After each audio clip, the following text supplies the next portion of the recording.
بسم اللہ الرحمن الرحیم۔ السلام علیکم ورحمۃ اللہ وبرکاتہ۔ تجوید الفرقان اردو چینل میں آپ کا خیر مقدم ہے۔ اس پلیٹ فارم کے ذریعے تجوید قرآن حکیم کے اسباق آسان اردو میں پڑھائے جاتے ہیں۔ سبق نمبر 6 میں ہم نے حروف مدہ کے بارے میں پڑھا تھا۔ مد کیا ہوتی ہے، حروف مدہ کیا ہوتے ہیں اور مد کرنے کے لیے کیا شرائط ضروری ہیں۔ اس ویڈیو میں انشاءاللہ تعالی انہم عنوانات کی تفصیل کے علاوہ مد کی اقسام، ان کی پہچان اور قرآنی مثالوں سے واضح کریں گے۔ مد کا مطلب ہے لمبا کرنا، کھینچنا، دراز کرنا۔ To stretch a sound, lengthen a letter. ارشاد باری تعالی ہے کلا سنکتب ما یقول ونمد لہ من العذاب مدا۔ ہرگز نہیں، یہ جو کچھ کہتا ہے ہم اس کو لکھتے جاتے اور اس کے لیے عذاب بڑھاتے جاتے ہیں۔ نمدو کا ترجمہ ہم بڑھاتے جاتے ہیں، تو یہیں سے اس کا مطلب مد کا نکلا کہ بڑھانا، لمبا کرنا۔ احکام تجوید نے مد کا مطلب کسی حرف کو اس کی طبعی اور قدرتی مقدار سے زیادہ لمبا کرنا۔ مد تجوید کا ایک بنیادی اور اہم قاعدہ ہے۔ قرآن کریم کی آیات کو سمجھنے میں اس کا بڑا عمل دخل ہے۔ حروف تہجی کے 3 حروف مدہ ہیں، الف، واو اور یا۔ مد کی اقسام، بنیادی طور پر مد کی 2 اقسام ہیں، اصلی یعنی طبعی اور فرعی یعنی سیکنڈری۔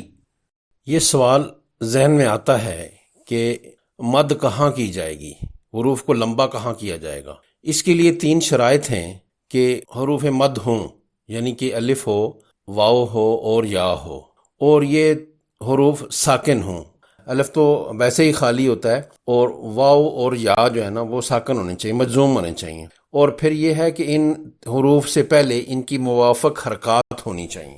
موافق حرکات کون کون سی ہیں؟ وہ ہیں کہ الف سے پہلے جو حرف ہے اس پر زبر ہو، فتح ہو، اور واو ساکن سے پہلے حرف پر پیش ہو، ضمہ، اور یا ساکن سے پہلے حرف کے نیچے زیر ہو، وہ حرف مکسور ہو، تو پھر وہاں پر مد کرنی ہوگی۔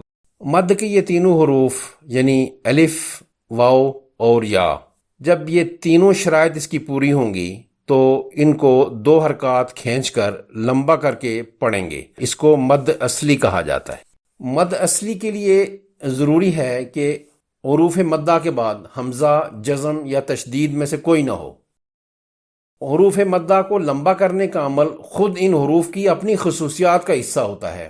جیسے یہ الف مدہ الف کو زبر سے ممتاز کرتی ہے، اس لیے اس نام نیچرل مد بھی ہے، طبعی مد۔ الف مدہ، الف سے پہلے حرف پر اگر زبر ہو تو اس کو الف مدہ کہا جاتا ہے، اور کسی حرف پر کھڑی زبر ہو تو وہ بھی الف مدہ ہوگی، اور یہ دونوں طرح کے حروف 2 حرکات لمبے کر کے پڑھے جائیں گے۔ مثلا کتابن، اس میں الف سے پہلے تا پر زبر ہے تو اس کو 2 لمبا کریں گے کاف کی نسبت۔ کتابن، کتابن نہیں پڑھیں گے، کتابن۔ بابن، با پر زبر ہے اور اس سے آگے الف ہے۔ جمالن، قالا، اذا، ذال پر زبر ہے اور آگے الف ہے۔ ایاکا، عذاب، ذال پر زبر ہے اور آگے الف ہے، اس کو 2 لمبا کریں گے۔ ان مثالوں میں زرد رنگ میں لکھے ہوئے الف سے پہلے والے حرف پر زبر ہے، یعنی مفتوح ہے۔ مد کرنے کی ساری شرائط پوری ہوتی ہیں، اس لیے ہر مثال میں الف کو 2 حرکات برابر لمبا کر کے کھینچ کر پڑھیں گے۔ اس کو الف مدہ کہتے ہیں۔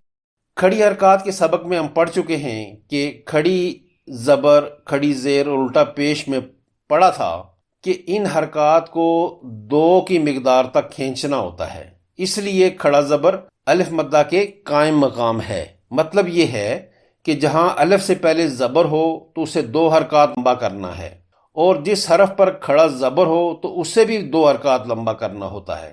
اس طرح کھڑا زبر بھی الف مدہ ہی ہوگا۔ ابراہیم اور ابراہیم، یہ پڑھنے میں بالکل کوئی فرق نہیں ہے، لکھنے میں الگ الگ ہیں کہ ایک کو را کی زبر کے بعد الف لکھا گیا ہے اور دوسرے میں را کے اوپر کھڑی زبر لکھی گئی ہے، پڑھنے میں دونوں ایک جیسے ہوں گے۔ اس کی مثالیں ہیں ہاذا، اس میں دو الف مدہ ہیں، ہا کھڑی زبر ہے یہ بھی الف مدہ ہے، اور زال کے اوپر زبر ہے آگے الف ہے یہ بھی الف مدہ ہے۔ ذالکا، زال کے اوپر کھڑی زبر ہے۔ طاغینا، تو کو ہم نے دو لمبا پڑھا۔ آیاتنا، اس میں دو جگہ دو کھڑی زبر ہیں، دو الف مدہ ہیں، آ بھی اور یا بھی، اور نا بھی ہے آگے وہ بھی الف مدہ ہے۔ ہدانا، اس میں بھی دو الف مدہ ہیں۔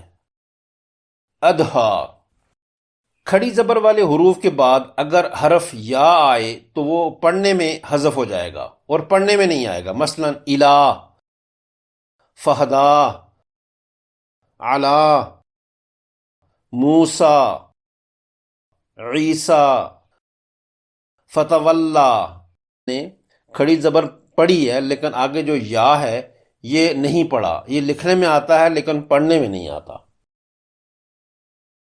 اس میں ایک استثناء ہے کہ جو لفظ انا ہوتا ہے قرآن مجید میں بے شمار دفعہ ہے انا، اس میں یہ جو الف ہے یہ نہیں پڑھا جاتا، اس لیے اس کو الف مدہ کی صورت میں نہیں پڑھیں گے، اس کو انا پڑھیں گے۔ واو مدہ، واو سے پہلے حرف پر اگر پیش ہو تو یہ واو مدہ ہوتا ہے، کسی حرف پر الٹا پیش ہو تو یہ واو مدہ کے قائم مقام ہے، اس کو بھی دو حرکات کے برابر لمبا کر کے پڑھنا پڑتا ہے۔ واو مدہ کی مثالیں، ظلموا، واو مجزوم سے پہلے میم پر پیش ہے، دو حرکات لمبا کریں گے، یہ واو مدہ ہے۔ آمنو، اس میں الف مدہ بھی ہے اور واو مدہ بھی ہے۔ اعوذ، واو مجزوم سے پہلے عین پر پیش ہے، دو حرکات لمبا ہوگا، واو مدہ بن جائے گا۔ دخلو، فلیعبدو، یؤمنو، اس میں نون کے اوپر پیش ہے اور واو مجزوم ہے تو اس کو دو لمبا کریں گے، اور اس سے پہلے حمزہ کے اوپر جزم ہے جس کو ہم نے پڑھا تھا کہ اگر حمزہ مجزوم ہو تو جھٹکے سے پڑھتے ہیں، یؤمنو۔ ان سب حروف میں واو ساکن ہے اور ان سب میں اس واو مجزوم سے پہلے پیش ہے، اس لیے اس واو پر مد ہوگی۔ واو کو دو حرکات لمبا کریں گے، اس کو واو مدہ کہیں گے۔ اسی کے قائم مقام کھڑی حرکات میں سے الٹا پیش ہے، اسے بھی دو حرکات لمبا کریں گے اور واو مدہ بھی ہوگا۔ لہو، اجرہ، فقربہ، وامرأتہ، عندہ، یسألہ۔ یا مجزوم سے پہلی حرف پر اگر زیر ہو تو اسے یائے مدہ کہتے ہیں، اور کسی حرف کے نیچے اگر کھڑی زیر ہو تو وہ بھی یائے مدہ کی طرح پڑھی جائے گی، دونوں کو دو دو حرکات لمبا کر کے پڑھنا ہے۔ یا کی مثالیں، احیط، فیہ، عبادی، محیط، ربی، جدید، حفیظ۔ ان مثالوں میں ہر یا مبل یعنی اس سے پہلے والے حرف مکسور ہیں، یعنی ہر کسی کے نیچے زیر ہے۔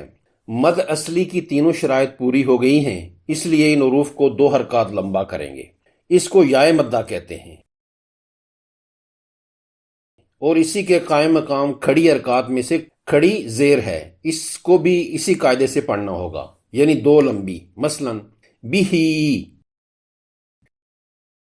رسولہی، رسولہی، ایلافہم، وملائکتہی، کتبہی، تأویلہی۔ اس میں حمزہ مجزوم کو جھٹکے سے پڑھا ہے۔ تینوں مد کی اکٹھی مثال، نوحیہا، پہلے واو مدہ ہے، پھر یائے مدہ ہے اور آخر میں الف مدہ ہے۔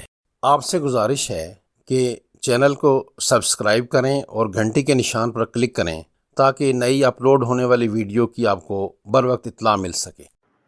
اگر آپ کو یہ ویڈیو پسند آئی ہو تو اپنے حلقہ احباب، عزیزوں، رشتہ داروں، دوستوں، ساتھیوں، اہل خانہ اور ملنے جلنے والوں سے اس چینل کا ذکر کریں تاکہ کسی اور کی بھی عاقبت سدھر سکے اور نیک کام کی تلقین کا اجر آپ کے نامہ اعمال میں بھی جمع ہو سکے۔